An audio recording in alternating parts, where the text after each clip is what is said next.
What's going on with you, music, all that good stuff? You got a hell of a lot going on right now. Yeah, a lot, a lot. I'm just trying to build that music brand. You know what I'm saying? I turned up this year, built the basketball brand up, still working. But really just focusing on my music. The off season is the time that I get to do that. So I'm just out here shaking hands, kissing babies, Yeah. politicking. So you've had some big moments this season. Let's talk about the tournament. What was going through your head through everything that went down during the tournament? It was just more so me being focused. Like Yeah. I was just super focused on the goal. Like I don't think ever been that focused in my entire career. And I was like, you know, it's time for me to turn up. You know what I'm saying? Because we had players hurt in and out the rotation. We're about to do it. So I was just like, it's time for me to do my thing. I got to turn up. Like it's I don't have time to play no more. Like none of that being cautious. It's trying to turn up, be full. So that's kind of what I did, and that's kind of the mentality that I kind of gained, and my focus was just so like prominent. Like it was my main thing. So you're super locked in on the music right now. Yeah. Basketball's done. You're getting some time to breathe, all that good But it's stuff. not it's not done because I still gotta train, but Yeah. what I'm saying, it's not more so like, it's 8 hours a day no more. It's kind of just toned down just a little bit. So how are you getting best of both worlds with music and then still trying to maintain the sport life? Yeah, it's just discipline. You know what I'm saying? It's like, I don't have a blueprint to follow because nobody's ever really done what I'm doing before. So it's just kind of just holding myself to a high standard. And like, you know what I'm saying? Like that's all I can do is hold myself to a high standard and just put in the work, and then everything just gonna go how it go. But for me, it's just like trying to execute everything at a high level. Like I don't want to execute at a low level. Like me and my team, that's all we do. So I think that just staying disciplined. Yeah. With Angel out of the picture and it's literally basically a new day at LSU, what are the plans for this coming season for Flau'jae? Where are we going to be looking at Flau'jae this time next year? I mean, it's a lot of things that I could say, but I'm not gonna know much until I get with the team. We just got 3 new transfers today, but all I know is I'm a lead and I'm a ball and I'm gonna play hard. That's all I can do every day is bring that energy and be a leader. Now, I think my role kind of opened up. What I'm saying, just off based on my performance last year, but now it's like more so of a leader role. So, just working on that and being the best leader I could be for the girls that's playing with me. So growing up, what was the connection between music and sports for you? It wasn't really a connection. I just always did both, and I was always good at both. The connection with music was my father. Like once I learned he was a rapper and he was famous, after he was murdered, I kind of just wanted to feel his legacy. You know what I'm saying? But in the midst of that, I kind of made it my own and became who I am today. But it's never really been a collection or correlation between the music and the basketball until I got in high school and I wanted to quit rapping. Told my mama like I don't want to rap no more. I just want to play Wait, basketball why? because it was like basketball was moving. I had got like all American selection, slam selection. Like I'm going up, like you know what I'm saying. And music, you know how music go. You be up and then you Yep, be down, yep, and down, up the next day. so I was just like this ain't nothing I want to do. Like I'm not gonna make it in music. Like so I'm just play basketball. My mom was like, you gonna do both, and that's the best decision I ever made. You know what I'm saying? Just listening to my mom and doing both, and here I am. Like that's kind of how it happened.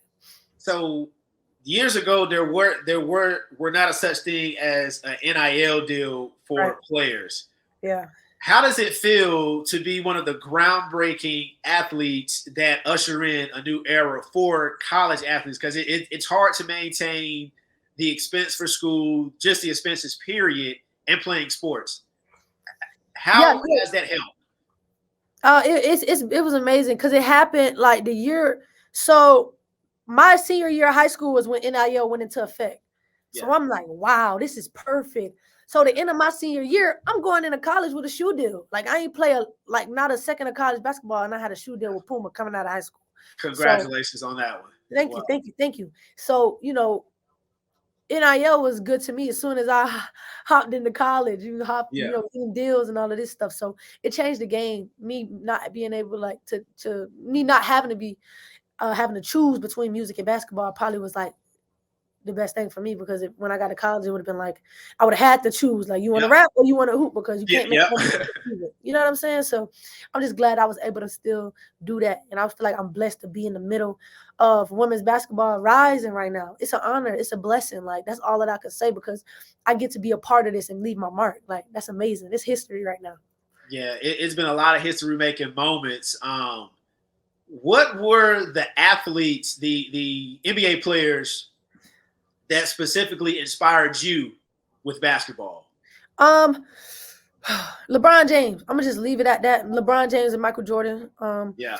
Because LeBron James more so he a beast on the court, but what he do off the court, man, it kind of just make me feel like that I can do things like that for my community and help the kids, like, cause that's really what I want to do. Like, and when everything is said and done, like, I want my nonprofit to be going crazy. I want to be able to help kids in my city.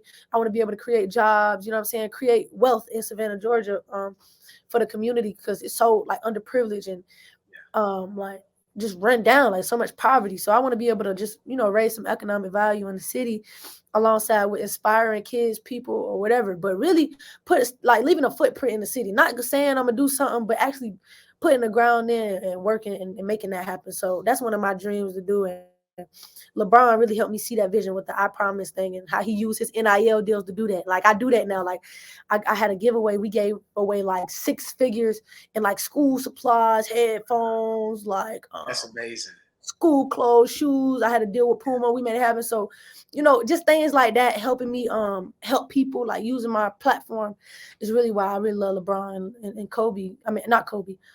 Jordan just had that mentality. You know what I'm saying? I would say Kobe too, but Kobe got it from Jordan, that dog. Like that's what I want to become. So them my favorite 2 players of all time. So as we're talking about the season starting, what are your expectations from the people as a support system? Expectations. I mean, I think it's gonna be the same. It's gonna get bigger. I think my music is gonna get super big, which is gonna draw more eyes to the basketball, which is what we need right now in women's sports. We need more stories. We need more eyes. So I think that's gonna be my contribution to the game in a major way. You know what I'm saying? But I just want to get better. Like I want to see my work pay off. I want to get better. This summer, I'm really gonna lab and work as hard as I ever did so that I could be better because now it's something different on the line. Like I have a chance to be one of the best players in the league, if not one of like the best player in the league. So when you have potential like that, you got to try to maximize it.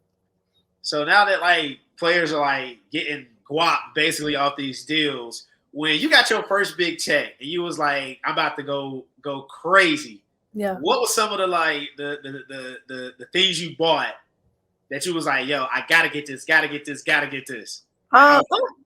I'm real frugal. Like I'm not gonna buy too much. Like the first thing I probably bought was like for myself was probably like some jewelry. The drip.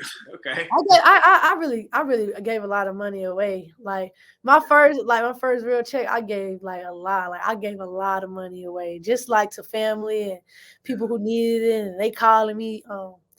But like I don't really spend too much on myself. Like all I really got is jewelry because I like when I go to the club, I like to see my jewelry under the lights and stuff like that. So, but pretty much that's it. Like I don't really buy nothing too much.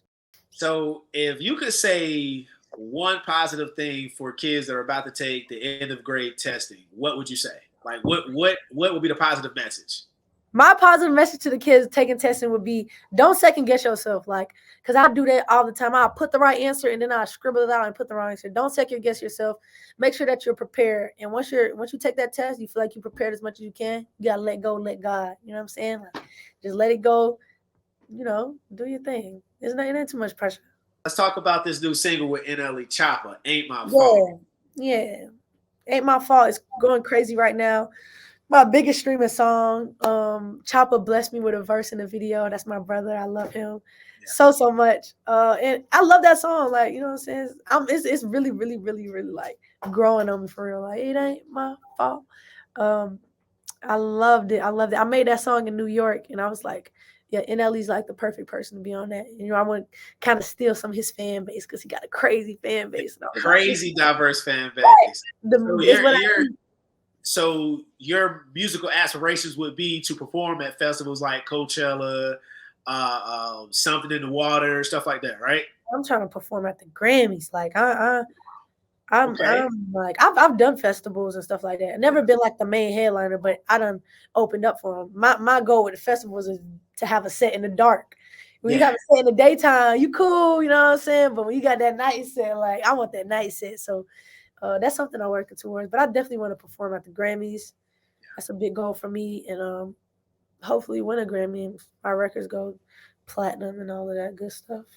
Yeah. So with the Big Three League, shooting out offers to women players, would you ever take an offer from the Big Three and play the Big Three? Yeah, if it don't conflict with like, WNBA and stuff like that, I'll do it. Getting paid to hoop, that's what the hoopers do. That's what I'm saying. That's what I'm saying. And I know you can hang with a big and tall. I know you can. Oh yeah, I've been doing that in high school. Yeah.